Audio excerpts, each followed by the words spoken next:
بسم اللہ الرحمن الرحیم۔ زبان سے نکلی ہوئی بات کو لفظ کہتے ہیں۔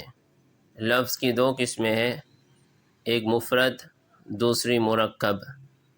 مفرد وہ لفظ ہے جو صرف ایک معنی پر دلالت کرے، جیسے فرسن یعنی گھوڑا ایک معنی پر دلالت کرتا ہے۔ مفرد کو کلمہ بھی کہتے ہیں۔ مفرد کی تین قسمیں ہیں، ایک اسم ہے۔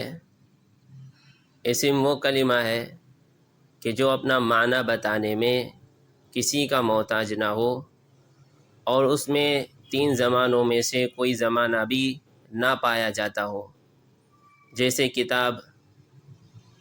فعل وہ کلمہ ہے جو اپنا معنی بتانے میں کسی کا محتاج نہ ہو، نہ اسم کا نہ حرف کا، اور کوئی زمانے میں سے اس میں زمانہ پایا جاتا ہو، جیسے کتبہ اس نے لکھا، یا یکتب وہ لکھے گا۔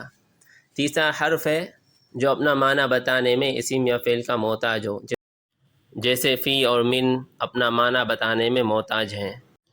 لفظ کی دوسری قسم مرکب ہے۔ مرکب وہ ہے جو دو یا زیادہ معنی پر دلالت کرے، اسے جملہ یا کلام بھی کہتے ہیں۔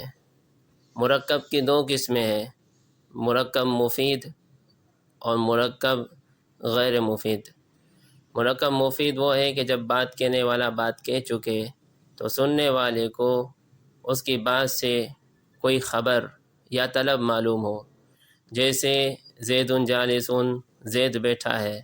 ایتی بالماء پانی لا، یعنی پانی کی طلب معلوم ہوئی۔ دوسری قسم ہے مرکب کی مرکب غیر مفید، کہ جب بات کہنے والا بات کہہ چکے تو سننے والے کو اس کی بات سے نہ کوئی خبر حاصل ہو نہ کوئی طلب حاصل ہو، جیسے ہم اردو میں کہیں لال گاڑی، کہ لال گاڑی سے پتہ نہیں لگتا کہ اس کے بارے میں کیا خبر دی جا رہی ہے، میری لال گاڑی ہے، اس کی لال گاڑی ہے۔ عربی میں اس کو کہیں گے سیارۃ حمراء، اس کو مرکب توصیفی بھی کہتے ہیں۔ یہ مرکب غیر مفید کی قسم ہے۔ مرکب غیر مفید کی تین قسمیں ہیں، ایک مرکب اضافی جیسے کتابی یعنی میری کتاب، اس کی تفصیل گزر چکی۔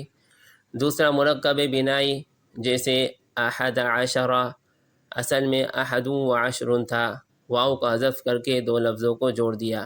تیسری قسم ہے مرکب معنی صرف جیسے بعل بکا، اصل میں بعل و بکا تھا، دو حرف کو جوڑ کر ایک کر دیا گیا تو بعل بکا ہو گیا اور مرکب معنی صرف ہو گیا۔